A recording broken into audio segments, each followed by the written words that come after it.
What's up, fam? Welcome back to the Steep Stuff Podcast. I'm your host, James Loriello, and today I'm so excited to bring you guys an episode with none other than Mr. Josh Eberly. Josh is probably best known for both being a professional athlete for Adidas Terrex and racing at extremely high level, as well as being the head coach for the Western Colorado University trail running team. In this episode, we dove pretty deep into both some goals that Josh has left for his career that he wants to accomplish, races that he loves to do, as well as what it's like being a mentor, a coach, and just like what he does in his role at Western, which has just been so impactful and powerful for the trail running community over the span of the last, I'd say, like 5 to 7 years, if not longer. Josh, like I said, as a mentor, he's probably responsible for mentoring some of the biggest names in our sport. A lot of household names you guys might know. Cole Campbell, Jeshrin Small, folks like Kieran Nay, Whitfield. A lot of people have gone through Western, both at the cross country level as well as the trail running level. Josh also really is candid and puts on, just a really good conversation about how to get on the team, what it's like training the team, workouts, what it's for. It's not just all about professional athletics and trying to build these kids into pros. There's a lot more to it. It's very diverse. It's a group of people that just love being outside and love training and enjoy the trails. So it's something really cool and really special. And, he kind of puts his finger on exactly what makes these athletes just so good. And, it's pretty cool. So without further ado, I hope you guys enjoy this one. It's a personal favorite of mine. I really want to thank Josh for coming on the podcast, and I can't wait for more conversations down the line.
Ladies and gentlemen, we are live. Listen up, guys. The Steep Stuff Podcast is brought to you by Ultimate Direction USA. Guys, I am so excited. UD just dropped their new Race Vest 6-liter and Ultra Vest 12-liter in 2 beautiful aesthetic colors. You guys got to check these new vests out. They're dynamic in ways like that you just have never seen from an Ultimate Direction vest. Very stretchy, lots of storage, beautiful aesthetic colorways coming to you in a new, like a white and blue and an onyx and green.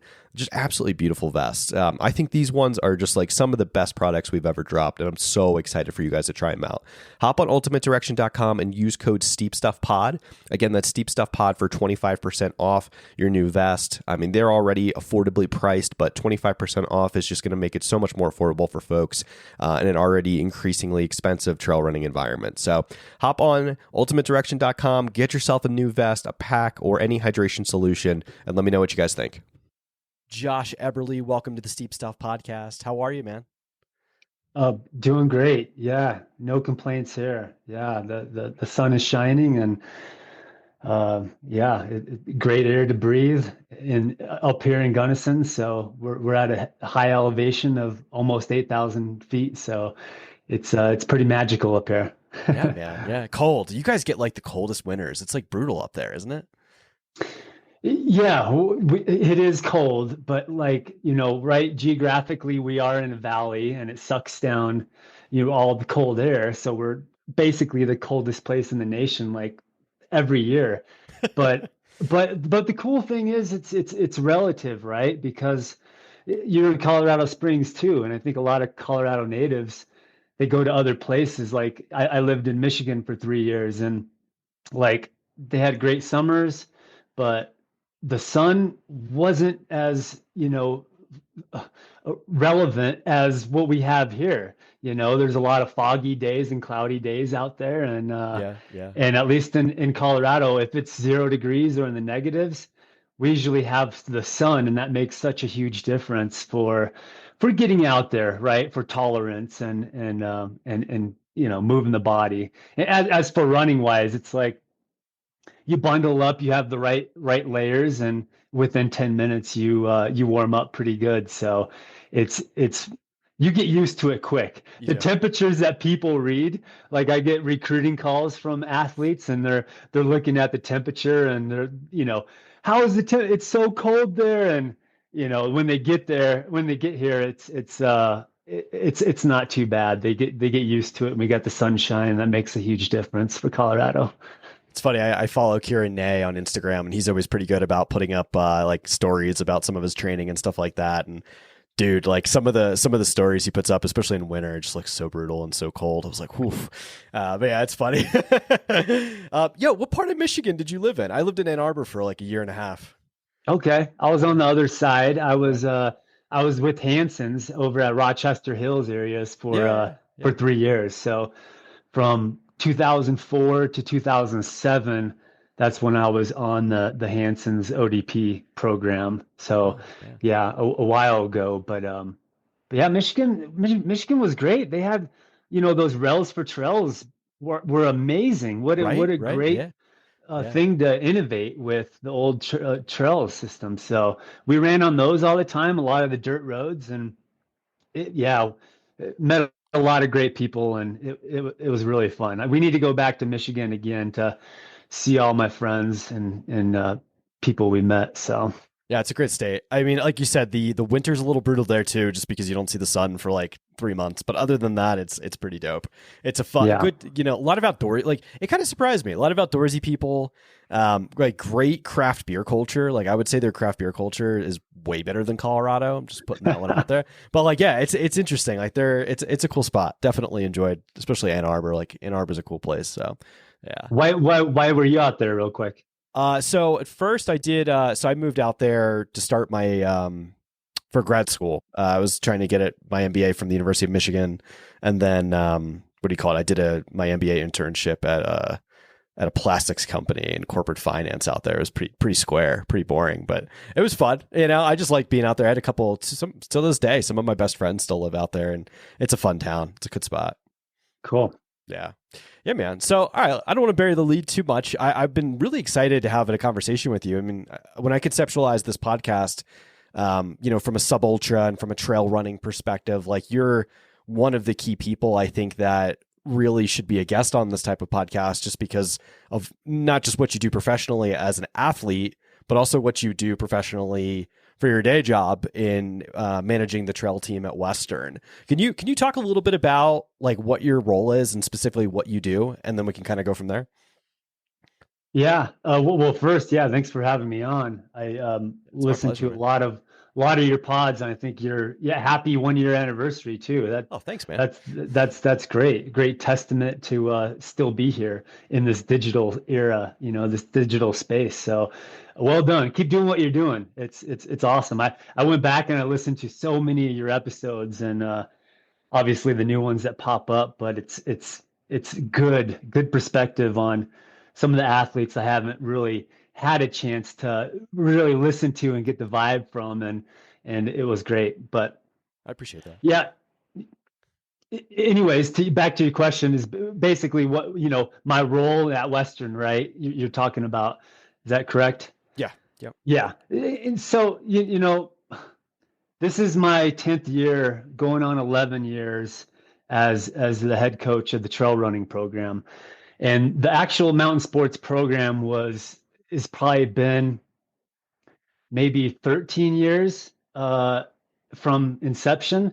And so they created this mountain sports program to really fulfill, right, these extreme sports like mountain biking and skiing, and then rock climbing and skimo and free ride, right? And so now, that was sort of the sort of inception of the idea of behind the mountain sports, is trying to because back then we used to actually have an NCAA Division One ski program, Oh, wow. and then we lost some funding, and then we went back to NCAA Division One, and then we lost funding again. So we were going back and forth, and then Dave Weens, he had this great idea. Why don't we just integrate a mountain sports program at Western, and we'll have such a good draw, right? Because of where we live. We have the mountains right here. We can't compete with someone like Fort Lewis or Durango where they have the trails open year round. Um, but the whole idea is behind it was really to have an athlete come in, hit the dirt when the dirt is available, and then transition to skis and do the winter sports if that fulfills them. So having that year-round access of being a high-end athlete, endurance athlete, or a ski athlete as well, having sort of that 9-month cycle instead of just 3 months or 4 months in the fall, can't really do a ton with that. So um, um, yeah, I used to coach NCAA for 4 years before this. So I helped out when I got back from Michigan. I hung out for a little bit, and then I went over to the NCAA and I helped the coach there with a couple other assistants. And we did that for 4 years. And then I just figured I wasn't that good as an assistant coach, and sort of stopped. And sure enough, like a month later, I was running, down our trails, and I ran into an old buddy, Duncan Callahan, and he stopped me. And he was the director of mountain sports at the time, and he stops me and he goes, "Hey, we're looking for a trail running coach. Are you interested?" And I'm like, I shrug it off and I laugh. I'm like, "No, not at all." So I keep running, and like a couple of days later, I ran by his house again, and he stops me in the yard, and he says, "Hey, Josh, hey, can I get 10 minutes with you? Just let me talk 10 minutes with you tomorrow, and we'll explain some stuff." And I showed up and had sort of a little discussion about what they're looking for, and really said to myself, yeah, why not challenge myself at trying to, build something and actually have it be my own, right? And that was a big thing. I wanted to sort of create something, and it would be a part of something. And one thing led to another. That was the first year that we had an organized trail team, and then we sort of took off from there. And now here we are, 10 years, almost 11 years later, and we got athletes coming in.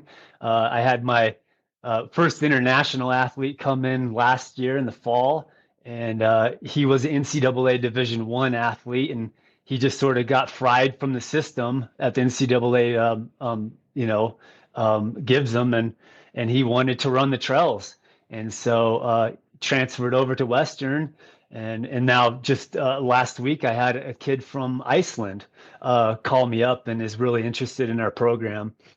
So it's pretty cool I always look at, and I always tell athletes, don't forget where you came from, right? I think that's important. And so we started from scratch. A lot of athletes like, Josh and Gordon, Brian, those guys sort of laid the foundation and the framework for what we are sort of today, which is pretty cool. And then of course, with Adidas Terrex stepping in, that's a huge part of our success. When Adidas, they really want to invest in that future athlete, in that next gen athlete. We're seeing really good returns on that, so the athlete can really just show up and not worry about anything but training and academics. And that's right. That's a huge win-win. My Norwegian athlete came last year, and you travel internationally, you travel small, so he didn't bring a lot of stuff. And so he showed up, and like the first day he calls me up and he says, "I only got like a pair of shorts and a t-shirt." And so we went into our storage room, and gratefully we had Adidas inventory, and we fit him for some shoes and some gear and a racing pack. So jackets. So we gave him, basically everything he needed to compete and train, which is awesome. So here we are today. Yeah. That's amazing, man. I mean, I have so many questions and so many things to like kind of start with here, but I think one of the ones I want to start with, in my opinion, is like just how amazing it's been that it's basically developed into this feeder program. I mean, first you've got Jesh, obviously Brian, now Cole Campbell's on the scene and he's running pro for Adidas. Like it's just so interesting to me. I don't know, because I don't see any other schools doing anything even similar. Like, how did you, were you with Adidas first and then you were able to recruit Adidas over to help do that? Like as a professional athlete, like how did that work? Yeah, it's a funny story. When I joined the program in 2015, we don't go to any of these college races, right? It's not intercollegiate sports that we do. So we got to go to Pikes Peak Ascent over by you. We need to go to Garden of the Gods. We need to go to Sage Burner, Moab races, and compete in the open race. So one of the races we used to do is you've heard of the Grand Traverse, right? Of course. Running from Crested Butte to Aspen. So they do a ski one too and a bike one, but this is the run one that we used to do back in the day. It was early season, early fall, so 41 miles.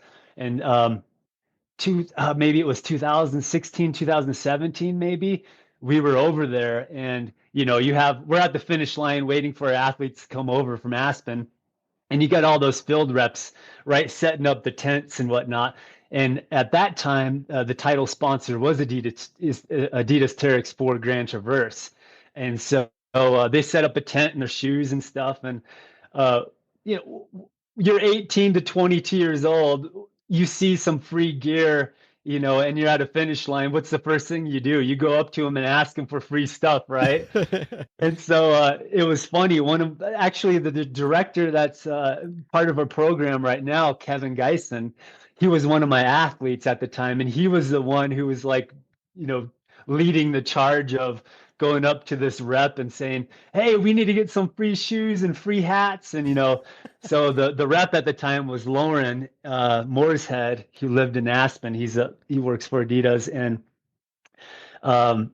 gave him a bunch of free stuff. But that was our sort of connection. He gave me a card, and he gave me his card. He's like, "Yeah, man, let's work out something. I can give you a coupon code, help you guys out with some product." And sort of one thing led to another. Like that was the starting point. I sent him the resume. I sent him Mountain Sports, and then they really liked my sort of running resume. So they added me to their team. Their real early years back in the day. And then from there, I started going on, these international trips and talking to the big man above at Adidas, and really didn't know what I did, and had this other team environment, and really saw an opportunity to make it right, a partnership to help us provide gear and product and feedback to these athletes, and to really market right the US marketplace as well, because you got to remember back in 2017, 18, not many people heard about Adidas Terrex, right? That was their outdoor brand that they rebranded, from Adidas Outdoors to Adidas Terrex. Oh, I didn't know that. It took them, 5, 6, 7 years. And finally, the last couple of years, they've been really pushing the US market for promotion and marketing. But back then it was always, East Europe that they were sort of marketing, and in Asia, that was their sort of marketplace. But we just sort of were right place at the right time. And then, have been partners ever since, which is really cool. They've shouted quite a few times for my athletes to travel internationally over to Austria, Gastein Valley, for the Infinite Trails, which was really cool. I think we sent 2 or 3 teams over there in the last little bit, and just that opportunity for 9 athletes from a collegiate level to travel international and to compete against these other trail athletes opportunities of advancement for a lot of these guys. and gals. So really cool to be a part of, and really cool to see that it's not a transactional partnership. It's not just a 8 month or a 12 month and like see ya. They realize this is a long-term investment and partnership that we got to really contribute and invest a lot and trust sort of our process of what we're doing to build these athletes on the US collegiate side. And again, like, yeah, I've been promoting this for such a long time that other colleges, why don't other colleges have this? And I'm almost at a point of just, right, whatever. We're doing fine. We're getting a lot of athletes coming in, and I think it's just really hard for them to visualize financially to put on, right, another trail running team. Like, we have an NCAA cross country and track team. Yeah. Why do we need a trail team, sort of thing? So I don't think they really understand the value of having this trail team, this alternative to NCAA, team environment, of how special it is for, the early years of mountain sports. The first 4, 5, 6 years were all privately funded. So every year we had to reach out to private donors and try to, cross our fingers to hope that they would write the check, and then we would finalize our schedule each of the sports. But that's hard to do, right? It's you got to, right, then everything changes, and sometimes they don't write as big as a check as you think. And so finally, with tutelage of Duncan Callahan, showing the value of the board of directors at Western, of how important this program is for the school. 140 athletes, 140 athletes at Mountain Sports, and the retention. A lot of them are out of staters. The great GPAs, one of the highest GPAs out of all programs, and including NCAA. And so they saw that value of, whoa, we better invest in these guys in this program. So that was basically the turning point of Western, of really valuing our program that we've been building from the ground up. And of course, we still get some private donors, right? But our financial part is really due to the Western, the college, giving us a budget each year to fulfill our program. That's amazing, man. Can you talk a little bit to all right, so like, let's say maybe inside baseball in the program. I'm just curious, how many athletes do you guys have on the trail, like on the trail specific team, like at any given time? And then also, like, what is that recruitment process like? Do you go and find athletes, or are they ringing you up at this point, like calling your phone to try and get into the program? Like, how does that work? Yeah. So back in the day, numbers are increasing for sure. It's right. During COVID, that everything sort of shrunk up. We had, 8 to 10 to 12 athletes. Early years we had 20, 25 athletes. Last fall I had 35 athletes on my fall roster. That's awesome. So yeah, and it's probably 60-40, right? Male to female, 65 maybe. So it's not, right? It's pretty even. So what's cool about it is in the fall we have, that's our main season for the trail running, of course, right, in Colorado. So we take advantage of that. And not a lot of other sports and mountain sports have other things going on except mountain biking.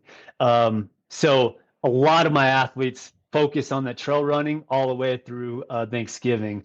And then come Thanksgiving, we have about half of our athletes migrate to sort of a winter sport. So your ski mountaineering, Nordic, alpine free ride. Most of them is just the Nordic and skimo athletes that I have on the team. But a few years ago, I did have a free ride guy that did some trail running. But and then I hold about 18 to 22 of them through the winter and the spring. So it is a full 9-month cycle that we do, full year for them on at school, for them to practice and of course, in the wintertime, we got to get a little creative, getting out the valley and Yeah. going to races, maybe going to the Front Range, Yeah. doing some fun things. And, but mainly we try to go west of town and hit Montrose, and we hit, Delta, and then we hit Moab for a lot of the races too, because it's pretty convenient, 4 hours away. Um, and so your other question with, recruiting, you know, we used to go to the state meet, the cross country meet at Penrose Stadium every year, and we set up a tent, mountain sports tent. We handed out Terrex gear, and shirts and hoodies and hats and pamphlets about our program. And I haven't done it in the last year just due to conflicts and like racing, and we'll probably do it again this next year for sure. I don't want to get away from that. I think exposure and impressions is really important. But that was really our only like really recruiting, more of a marketing ploy. Not really, I'm going up there like NCAA and actually recruiting certain athletes. A lot of them tend to just sort of come to us and navigate to us from sort of what we've been creating, from, and it looks great to them, right? A lot of these high school coaches I'll talk to, and I get their numbers, and and they understand exactly what I'm talking about when I say, hey, we need some runners, or actually, let me rewind. They actually say, I have 5 runners NCAA quality that want to run NCAA. I got 6 other athletes that love running and love cross country, but don't want to do the NCAA. That's right. That's sort of our avatar there. That's our audience that we want to sort of bring in, because we don't want to be an NCAA program. Right. That's not the draw of why these athletes are coming over. We have fun in the mountains, and at the same time, we introduce really good work ethic and structure. But a lot of this is this sort of word of mouth, the articles that are out there, the podcasts like you, the friends. Just start to trickle in, and people recognize it. And you do a simple search online, trail running in college. We're basically the only one who comes up. So I think, as trail running gets more popular and mainstream, I don't really have to be active recruiting these athletes, right? They come to you. I can control that funnel coming in based on needs and their wants and stuff. So. Dude, I imagine as the sport continues to grow, and especially like, I don't know, one of the things I was just going to say is just the power of the branding for you guys, like from a Western perspective, just because like, I mean, before you and I have chatted and had this conversation, like I would see, obviously you guys showed up to Pike's Ascent. You guys will show up to Broken Arrow. You'll see, I think I can remember Cole a couple years ago over the years at the 46K running in a Western jersey, right? And it's like the power of this branding with Western. And then me on the Front Range getting to know Kieran Nay, Brian Whitfield, all these other guys that kind of came up through, have one tie to Western or another. It's just interesting to me, the power of the branding, and how I would imagine as the sport continues to grow and gets more popular, you're going to have people like knocking down your door to come get a spot there. I mean, it's just a matter of time, dude. Like, it's pretty cool. It is cool. And it's a good testament of what we've built, right?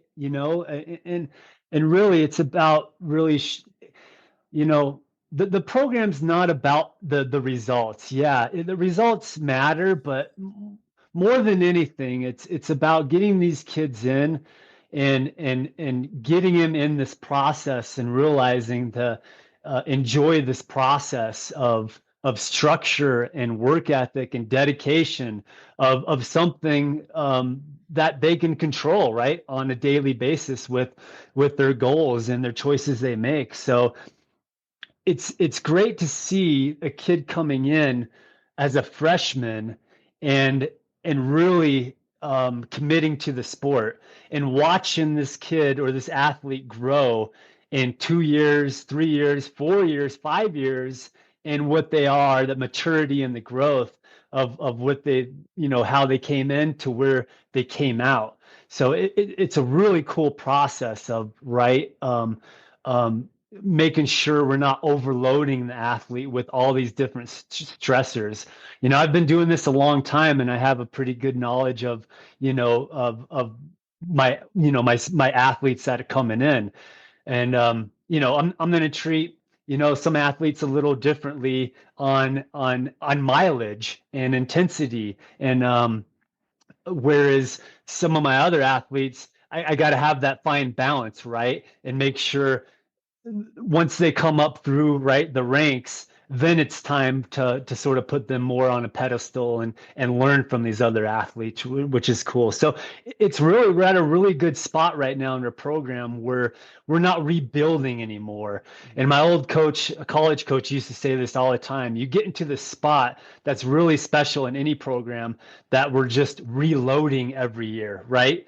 We're loading those athletes, and those other older athletes are teaching the younger athletes, and it's just that awesome cycle. Yeah. It is. And in some years, a lot of the seniors leave, and then you are left with actually rebuilding something, right, from the new athletes coming up. But once you have that cycle, man, it is. I step back, and I'm just letting it sort of go on autopilot, right? I show up, I give them workouts, I talk to them a lot, but more than anything, it's the athletes really motivating each other. They look at our higher end athletes that graduated the program, and they follow in their footsteps, and it's a pretty cool place to be, because I'm not like forcing anything down their throat. Yeah. Right.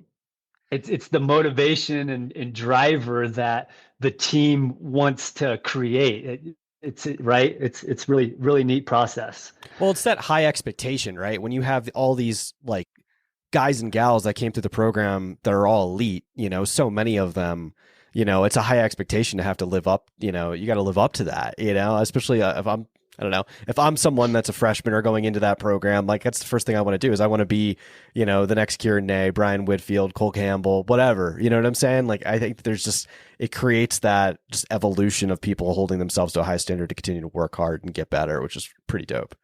Yeah. And again, like I want to really stress, it is not like all about the results, Yeah. It's not all about creating the Coles or the Jeshes. Definitely not. Like I have a lot of athletes that come in that have different goals and ambitions. They all don't want to come and be the next Jesh, and they just don't want to do that. But they love the work ethic, they love the trails, they love the mountains, and they love running, right? And they love the team environment. So I got to be aware of that, of making sure that's the appeal, that's the draw of why they came in here. And I don't want to be like, here's the requirements to be on our team, right? Yeah. I had this one girl that this is her second year, and she's from Colorado Springs. It's actually Kieran's sister, Maria. She was a dancer for her whole entire life. She had little to no running experience at all. And she came into our program last year from a dancing background, and she absolutely fell in love with our program. And now going on her second year, she's one of my top leaders of the team. She's like the glue to everything. And it's really cool to see that, like, yeah, you got some top athletes, but you got that motivation from all sides, right? With all the same sort of goals, with cheering each other along, which is really neat to see. So, really cool on all levels of fitness, can fit in and can work towards one single sort of thread goal of enjoying nature and the outdoors and competing, right? How does the training work? I think I'm trying to understand that. Like, do you just give where you have structured workouts that you just give them every week, and you will do it as a team, or you can do it on your own? Like, how does that aspect work? Like getting together as a team? So the big thing, and again, when I talk to a lot of athletes that want to be a part of the team, prospective athletes or recruiting, I make sure to tell them, this is a time commitment. And this is really a team environment. You know, there's no reason to be on a team if you don't want to be on a team. Right. So I really try to drive that home to all these athletes. If you want to show up and sort of do your own thing and you have your own schedule and you have your own workouts, guess what? This team is not meant for you. You know, there's been a few athletes like that, and it didn't work out just because we thrive on the team. So yeah, I provide them with structured workouts every day. I give them a range of, you know, where they're at on fitness levels. And you know, for today, we actually have a workout today. It's 4, 3, 2, 1, 1, 1, 1, and just effort. So really, it's natural. I give them expectations and objectives of what I want them to hit. But I'm not necessarily at the track saying you got to hit these mile paces. Right. It's a lot more just effort based, and I think that works really well with all calibers of athlete. You know, try to hone into the effort that you're doing, right?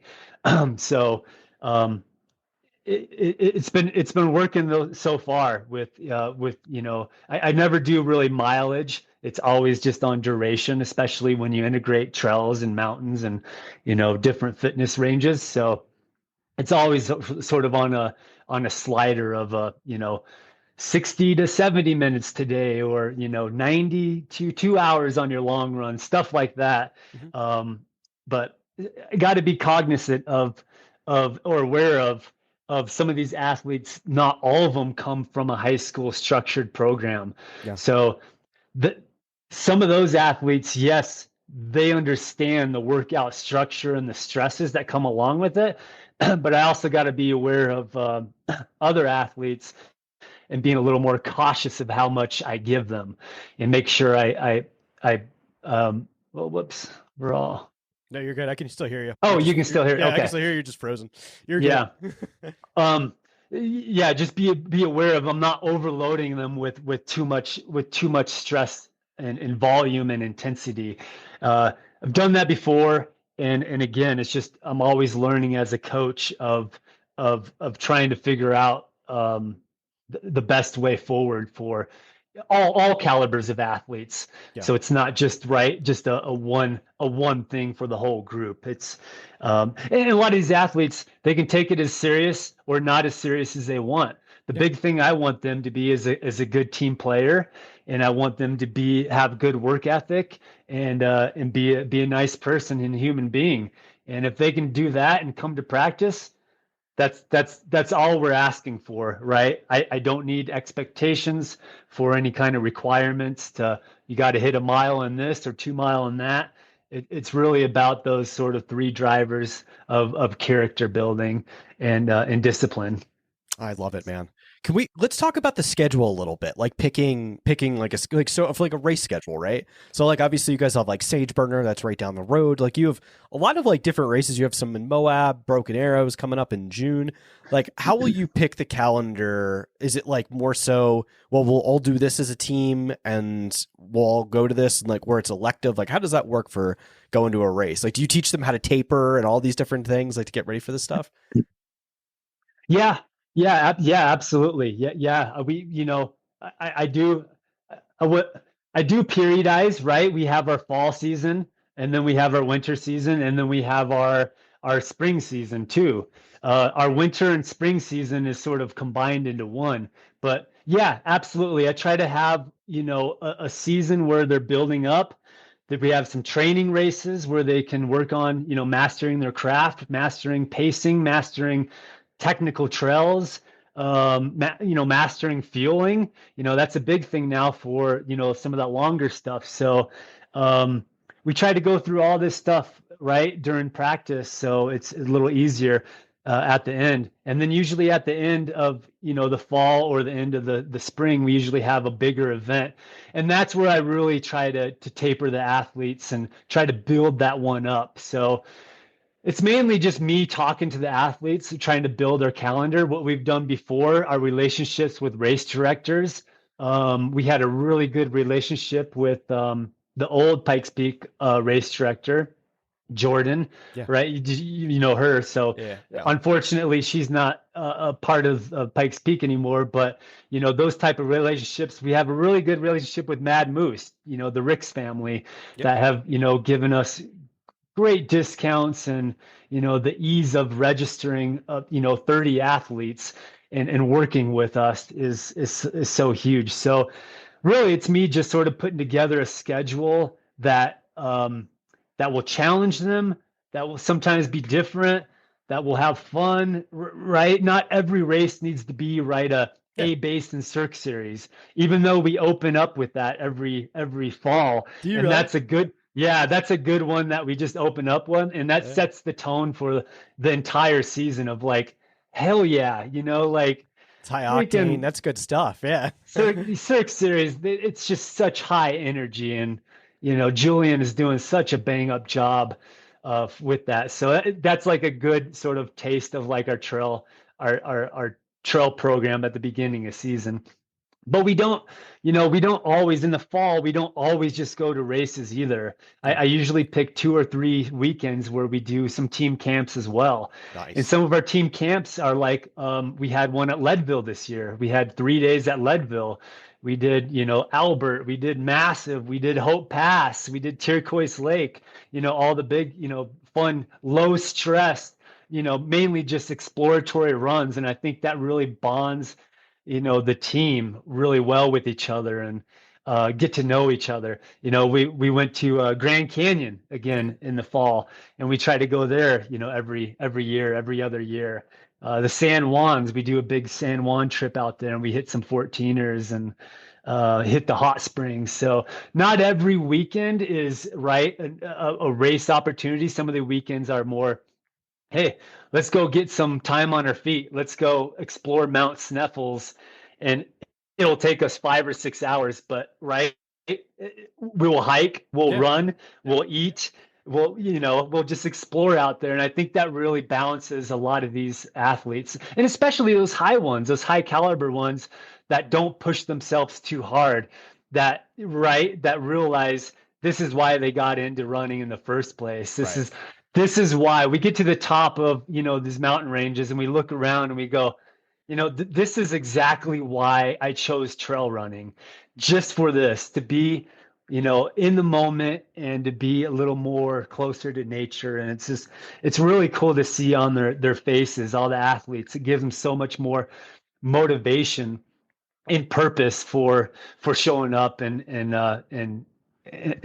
working hard. Well, dude, it's a soul sport, man. I think that's the beauty of it too, is like it's a soul sport. It's an adventure sport. Like that's, your love of the outdoors is just such an important aspect of trail running, right? So it's like to stoke that enthusiasm by spending time in the mountains, and it's not just about racing, I think is a good dichotomy. It's a good balance to show them like, this is how you train for this stuff, but it can also be a lot of fun. Like it doesn't have to all be business. Like it'd be an absolute blast, right?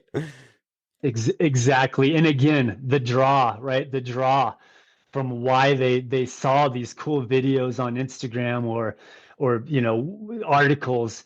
I want to do that. I don't want to go to the track and run 400 repeats, right? I don't want that sort of, right, that sort of identity. And again, a lot of these I've had, this is my 10th year. I've had 13, 14 athletes from the NCAA side come over and join, us on the mountain sports trail running sign. And that's the coolest part of this thing too. Like they come to Western on scholarship, most of them, to run NCAA. Within a year or so, they realize this is either too much or this isn't what I was expecting, right? Mhm. But they want to continue to run.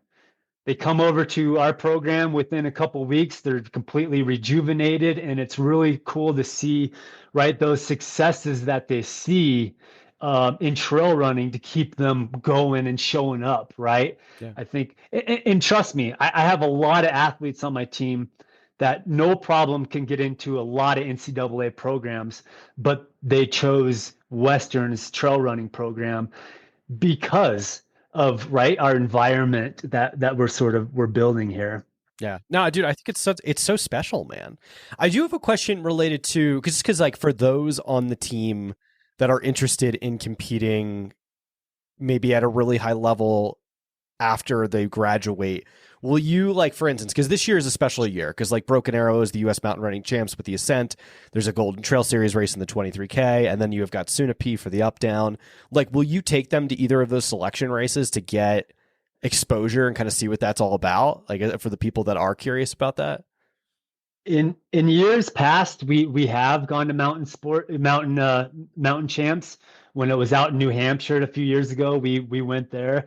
It just if it lines up well with our season, then we do it. Broken Arrow in the past, this year, every year Broken Arrow gets more and more competitive. Yeah. And it's I have a good relationship with the race director, but there's limited bibs that he can give out, Yeah. right? Yeah. Yep. So he understands our program, he respects our program, but with it being right, so many championships in the 3-day weekend, it's really tough to give out all these bibs to my athletes that want to participate. So this year, I think there'll only be one or two athletes that might be there. I'm signed up for the vertical myself, but we are not taking a big group to Broken Arrow for that reason, because we didn't get those bibs. That's And they could get on the waiting list and we could see. But what we usually like to do is take them there and then hang out that whole week and then hang out and watch Western State, right? Western States.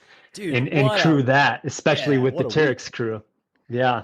Yeah. No, and I think that's so special. Like for a young athlete to be able to see, like, it's not just about the tracks. Like there's this weird, crazy sport that we do. Some people run 100 miles, some people run a VK, and there's options. Like I love that. Like to be able to show someone young that there is more options than just the track is really cool, And Oh man, those races, yeah, you hit the nail on the head. Like those races that we go to, sometimes it aligns perfectly. We go to Leadville 100.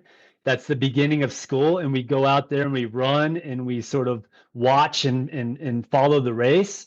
And then that is a whole nother right sort of learning experience for these kids to really navigate to. And again, this year we'll probably get a lot of athletes, or a handful of them, to go to Western States and cheer and crew with the Terrex crew as well.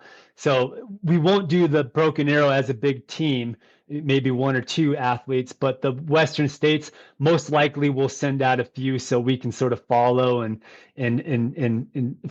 just crew the race. It's, and to have that experience at that young of an age, they leave home with that and they think, holy cow, this is I want to do that someday. I want to train for a 100-miler. This is like so cool to be a part of, something bigger.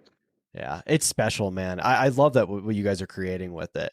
I do have a personal question for you with it though. Like as a coach and as the leader of this, like how do you balance also being a professional athlete in the sport? Like, is it difficult to balance both of those things? Like you have your own goals and your own races and things that you want to do as well, and I'm sure your own professional aspirations with, while also, being the guy and being the, managing this whole thing. Like, what is that like? Yeah, it's not bad. After 10 years, you get used to it and you figure out a good system. So, me and buddy Duncan, we run together almost every morning. This morning we met up and, did a workout. So I try to get all my serious stuff in the morning, and then usually in the afternoons, I try to, either jump on a trainer or something to break up some stuff, or if I want to participate in one of their fun workouts, I usually don't run or work out with them as much anymore, just because I got a lot of other stuff I'm trying to sort of manage, logistics and whatnot. But I always, navigating that isn't so hard. Like you were sort of turning to, it's quite easy and actually enjoyable for me. I'm usually doing really similar training to them. Yep. And a lot of the races I do as well. So that really helps me as a coach to identify, like, how they're recovering from certain races. We just got back from Red Hot, which was a big Moab race, and a lot of it's on hard slick rock. And we're coming from Gunnison, where we don't have, a lot of trail access in the wintertime. So it's a lot of snow running and little concrete running. Yeah. Yeah. And so when you go to somewhere like Moab, your body, your legs get just completely thrashed.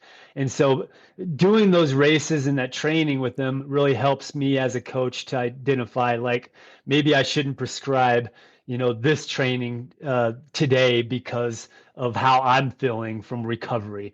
So it's a fun balance, and it being around those kids is so enjoyable, getting to know them as human beings, and really, the personality and character. I think it really helps me thrive, and it keeps me young as well, right? You're around 18 to 22-year-olds. It's like it's really good energy, Even though they tease me a lot, it's still okay, Who's this old guy? Like, I'm kidding.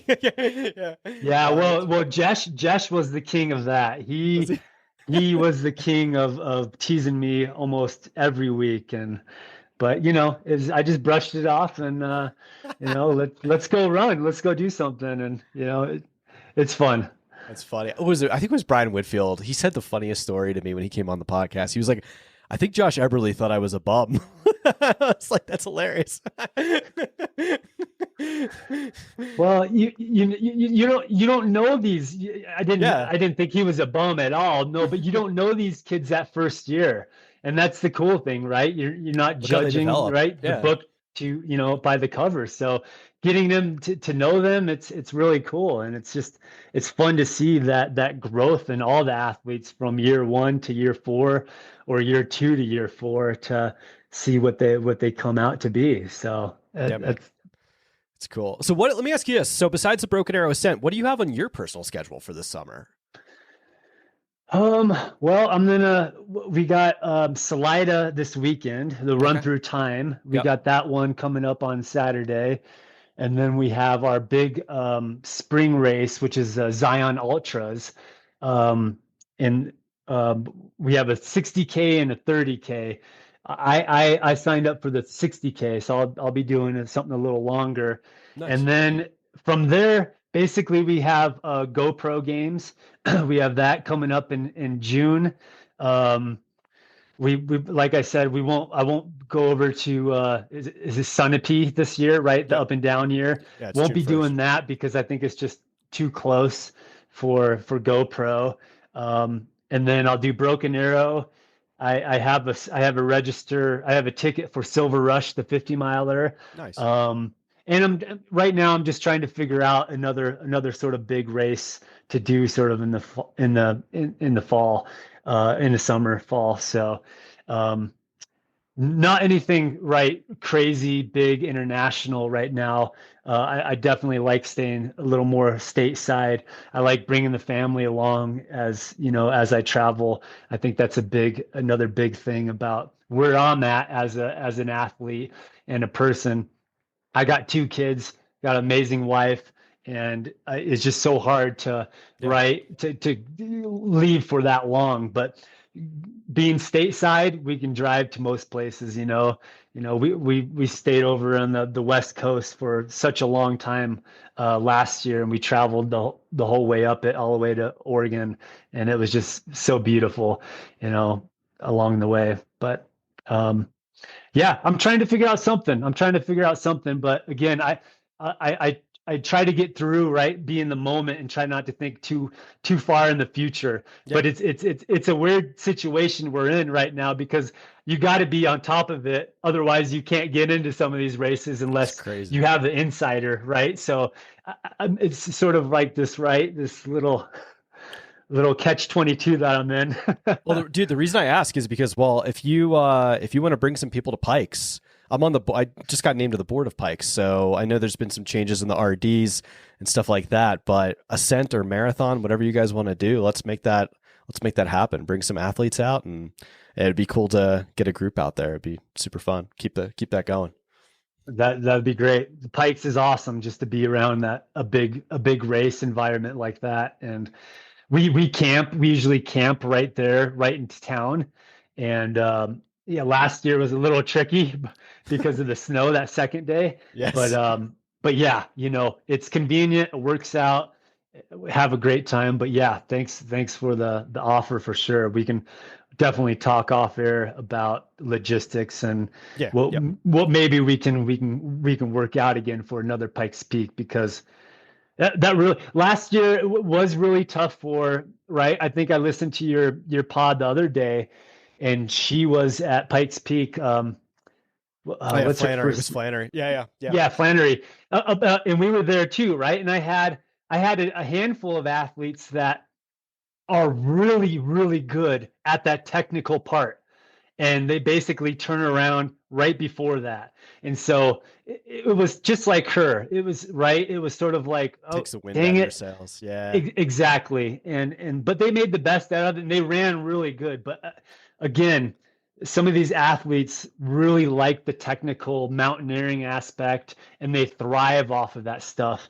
And then some of my athletes are more like that runner based, and they don't like a ton of technical stuff. So, but yeah, that was a tough one to swallow, pill to swallow. But again, a big organization like you guys have, it's safety first, right? You got to understand and respect everyone in the race, not just you. Yeah, it's a tricky one, man. I almost wonder, like, at that point, if they should have just canceled the Darden thing, just because, like, it would. I don't know. I got more negative feedback than I was expecting. I think the other question is, and this is for a whole nother conversation, is do we work on trying to move it back to August? Because that's what it seems like everybody wants. Everybody's like, no more September. Like, let's do an August race. Just because I don't know. I don't know if it's we just get way more snowstorms. The weather's been crazier the last few years, so it's like kind of you're rolling the dice in the high country in late September. It makes it tricky. So I don't know. Yeah, it's going to be interesting. I would hate for it to happen again this year, and then we get more people like being upset. So I don't know, especially for the 70th. Yeah, and I'll be biased, because if it is earlier than, if it's middle of August, it would be tough for us to come. Yeah. So Yeah. again, not like that's your decision, but it's set up really well for our schedule. Okay. Oh well, So, that's good to know. That's good to know. but Yeah. like we start school the last week of August, and that's when our season starts. It's really hard to get all the athletes here earlier than school, just because of conflicts and whatever, and housing and stuff. So again, not to say that's like a reason to go off of, but I will play I don't devil's know. advocate. It's just, yeah. There. No, I was gonna say I will play devil's advocate, because it is awesome that like you get that like tune up at Cirque Series A Basin, which I feel like Joe, quite a lot of people go and race A Basin before they go to Pikes. It's because it's like that high altitude stimulus, high octane, hard race, just before, and it's like a week or two before the Pikes Peak. So that works too, man. That's good stuff. Yep. Yeah. So yeah, it's interesting. Now, all right, so I want to transition. I usually start with like origin stories in the beginning of the podcast, but one of the things I feel like I kind of brushed around and didn't really like fully jump into or immerse into was like your backstory. Now, I know you said you were in Michigan for a little bit training for Hanson's, but like, what is your relationship with how early did you get started with running? And like, just give me like just a 5-minute elevator pitch on like some of your running background. Yeah, but pretty, traditional in the old sense of, a lot of the athletes that you talk to never really set out to be runners, right? They set out to be a basketball player or a baseball player, and then running was secondary. So, I started out high school, middle school, just all about basketball, and then a lot of politics involved in basketball. Long story short, the coach was dad of one of the popular kids, and I wasn't part of his group in high school. So when I tried out, I thought I tried out and I did well, but I wasn't in his friend group, so I wasn't on the team. So I was just thinking to myself, okay, what sport can I pick that is pretty black and white with, tape measure or stopwatch? And I thought to myself, well, running is perfect, because you either run the time or you don't. That's right. It's pretty, or you jump the distance or you don't. So in my head, there's obviously some politics involved on a higher level, but for me in that year, I was just like, yeah, let's go all in at running.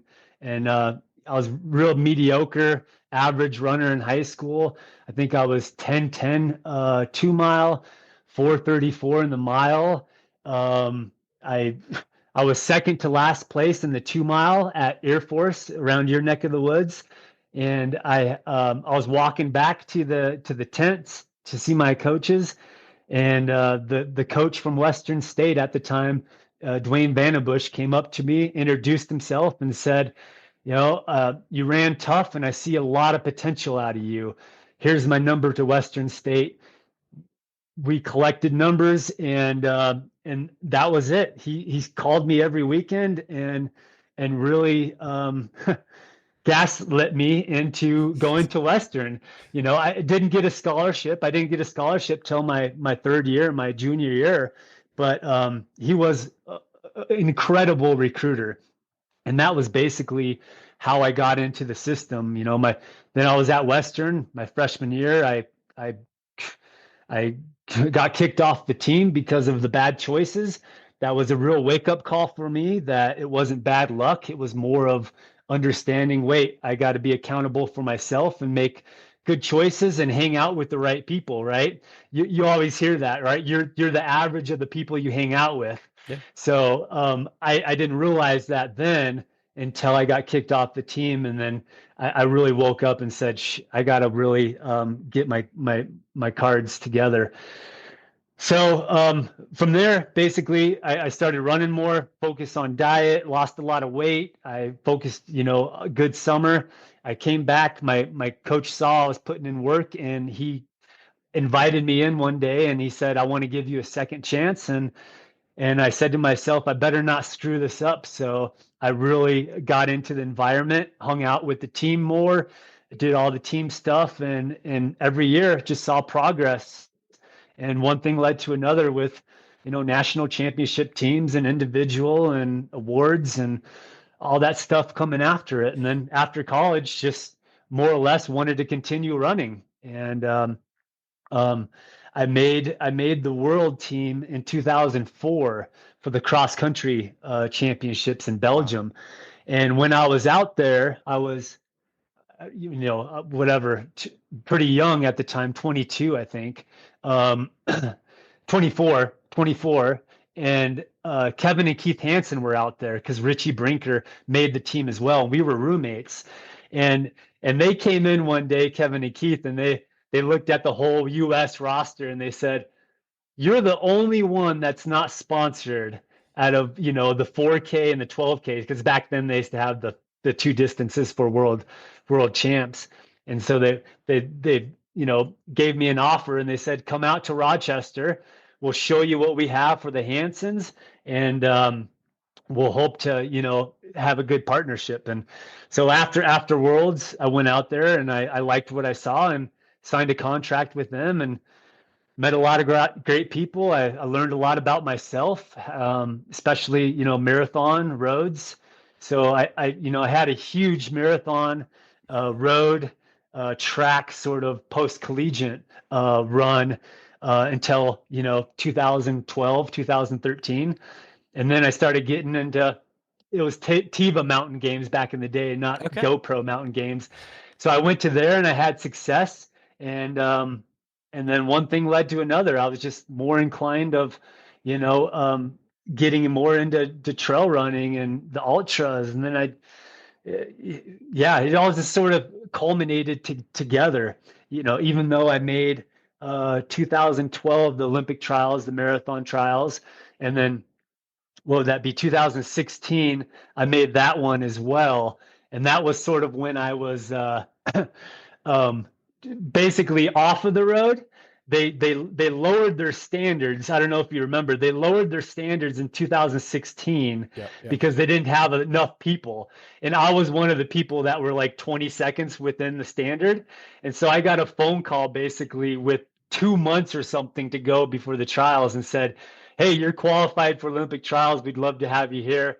And I was like, I'm not even in shape. I haven't been doing much, and it was in the middle of winter. And so, yeah, that basically, got me through to the Olympic trials for the marathon. And, now it's just, yeah, my love for the trails and mountains. I don't even think about the roads anymore. My passion is really just in the mountain runs and the ultra scene for sure. So That's amazing. about it. Yeah.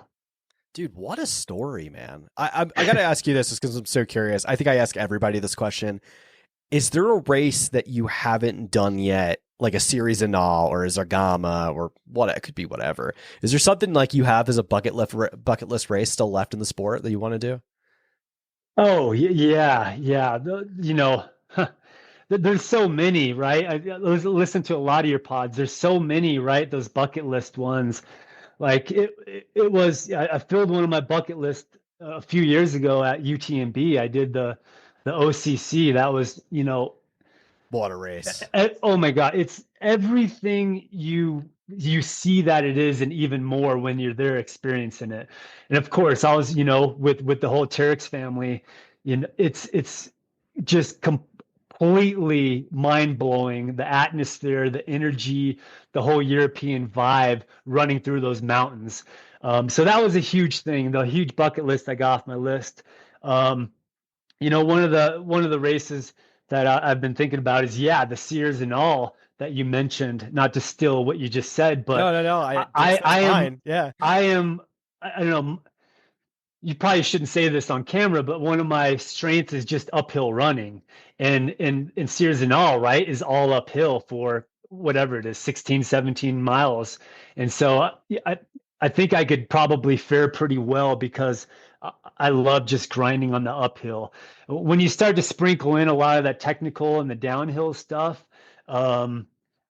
again, I probably shouldn't say this on camera, but I'm not the best at that, and I don't really, that doesn't draw me. The hard rocks and stuff like that, where I'm hiking around and jumping down rocks. I'm more of like that Leadville 100 type of runner. So same. Yeah. Yeah. So Interesting, man. Now I had to ask you. I'm just so curious. What with this period in your life now, both as a coach and as an athlete, I'm curious to see like what's your relationship with competition? Just because like you had this like crazy career on the roads and on the track as well. Like, how do you reconcile competition for yourself? Are you an extremely competitive person still, or no? Yeah, I have to say, and again, like, no offense at all. Every time I hear you say this in your pod, I laugh, and I'm like, dude, I think most everyone at a certain level, right, in the game has to be pretty competitive. So again, I love the question, and yeah, right. There's different levels of competition too, right? But I'm super competitive with anything sort of I do in life. It's like, when you have kids and you're playing, horse or pig with them for basketball, you want to win, but again, different levels, right? Yeah. Of where you're at. So, and sometimes I do workouts with the team, races with the team, and I gotta focus on myself and them, and showing them that that I'm doing this for the right reason too, to not really I'm not trying to show off at any means at all, but really, like, you put a lot of effort into it and you can do pretty well. And that's my whole thing with competing. If I do a workout, I'm not trying to compete with them and try to leave them in the dust, because a lot of them can leave me in the dust for sure. So yeah, it's a funny question that you asked, but yeah, super competitive, I think. Yeah. It's an interesting one. It's always interesting. I love seeing how people think, because you get some of those people that are like straight up like, yes, I'm the most competitive person you'll ever meet in your life. And then you get some people that are like coy, that'll play it a little, but then you see like the levels. Like, I think it was who the hell was telling me? I think it was someone describing Taylor Stack. It was like, Taylor's one of those people that like will lock himself in a room and then come back when he's ready to crush you. And I Yeah, was like, Cade Michaels. That's what that. it was. Yeah. I was like, man, that's a different, like, that was the one that stuck out to me as like, that is the most craziest one I've ever heard someone say. Like, that's interesting. Yeah. No, that's a good point. So again, not like keep asking that question, but I will laugh every time you ask it and hope for a different answer, but it's funny. Yeah. I can't wait to hear the one person that says they're not competitive. We'll see if we get that one ever. I have not gotten that one yet. Yeah. Right.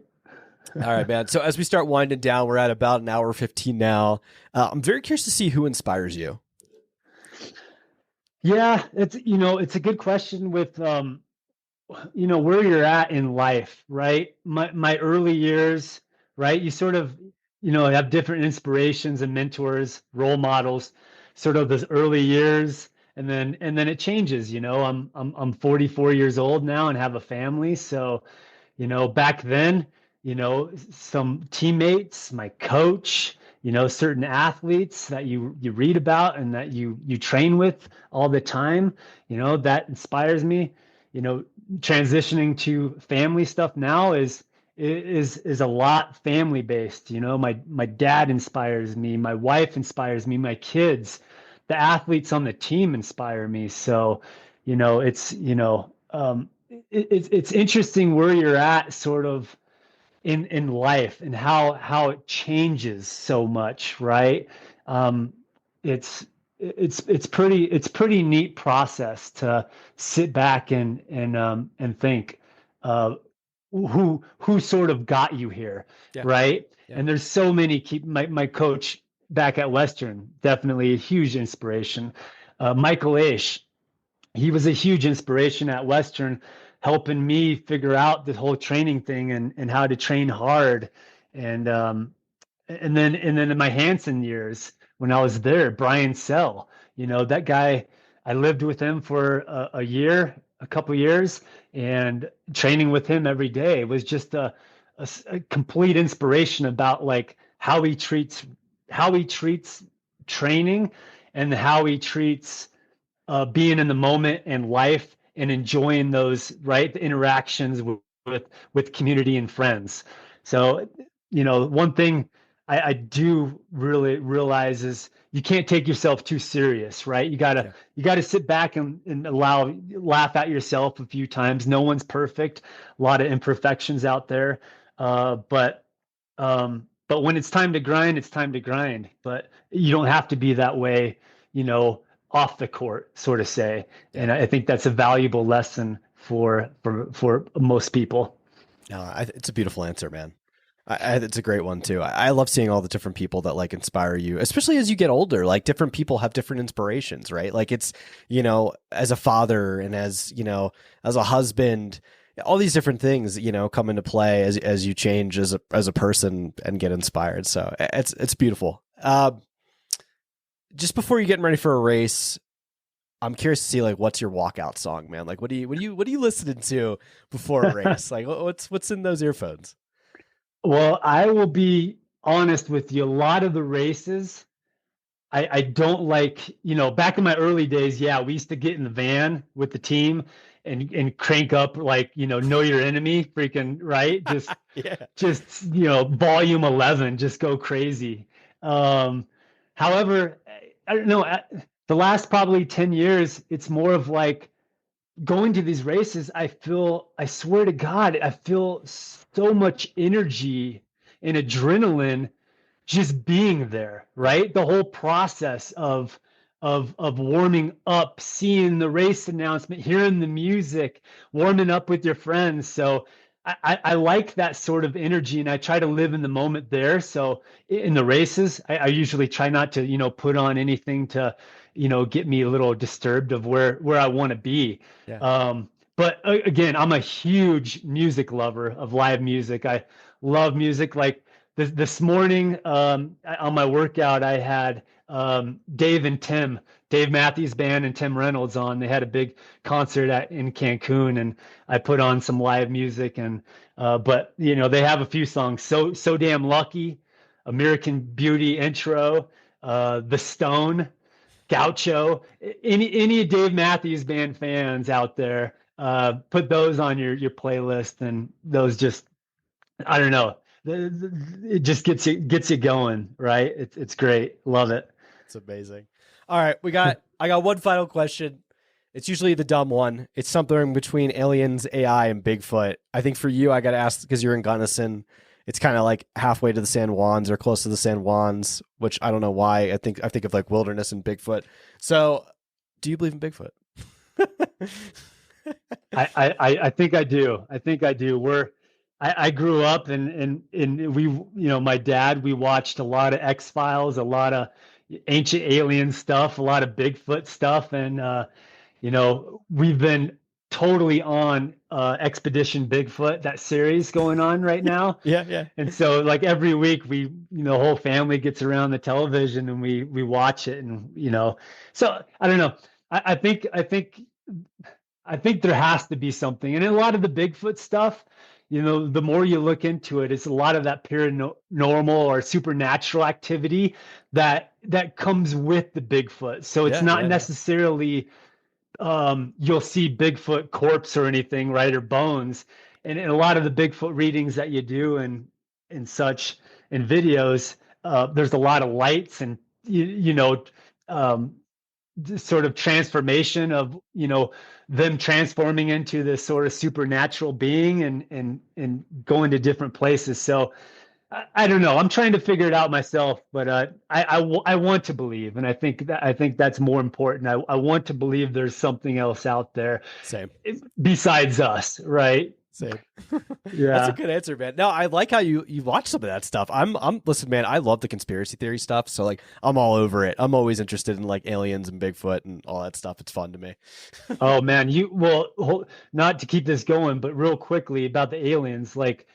You ever seen Fire in the Sky? Oh, of course. Yeah. Travis Walton. Oh my gosh. That's like one of the things we saw way back in the day with my dad. And like, it's just incredible, that story. So like he was missing for 7 days and then he reappears and then he, has all these visions. So like, yeah, there's something out there for sure. Dude. And especially like not to bring Colorado into it too, but like, I think it was Jackson Cole that was on the pod, and he was telling me, because he used to live down in Alamosa, and like in the San Luis Valley, there was like this, I think it was like they had like cattle mutilations and stuff, and like they have like UFO sightings all the time. It's kind of crazy.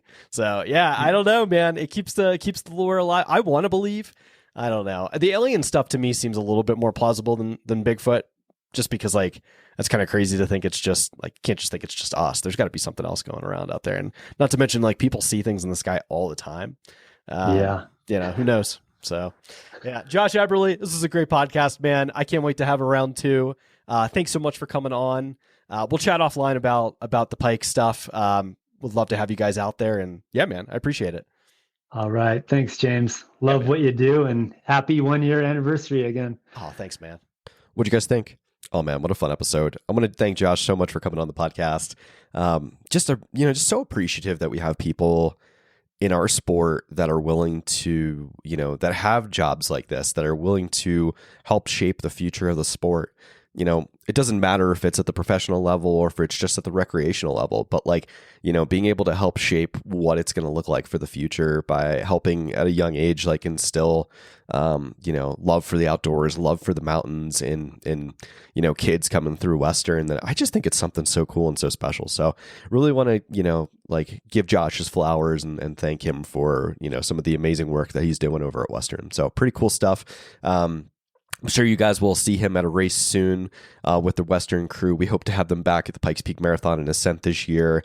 And I know he's going to be traveling around to some other races as well, such as I think it was Red Rocks. And I know they have some partnership with going to some of the Mad Moose races for the Arches and Red Hot Ultra and stuff like that. So yeah, pretty cool stuff. And I'm just super thankful for, Josh being candid and coming on for a conversation.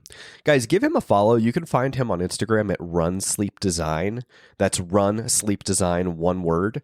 Or you could just type in Josh Eberly, give him a follow, send him a message. If you have anybody that you're aware of or is interested in, wanting to learn more about the Western Colorado running team, the trail running team that is, you could send him a DM, or you can hop on the website and you can give him send him an email. His email is on the Western University or Western Colorado website, and you can send some words over there and see if there's any interest, which is pretty cool. So yeah, guys, really appreciate it. Thanks so much for tuning in. If you enjoyed this episode, please give us a 5-star rating review on Apple, Spotify, or wherever you consume your podcasts. And have a great rest of your week. Thanks so much.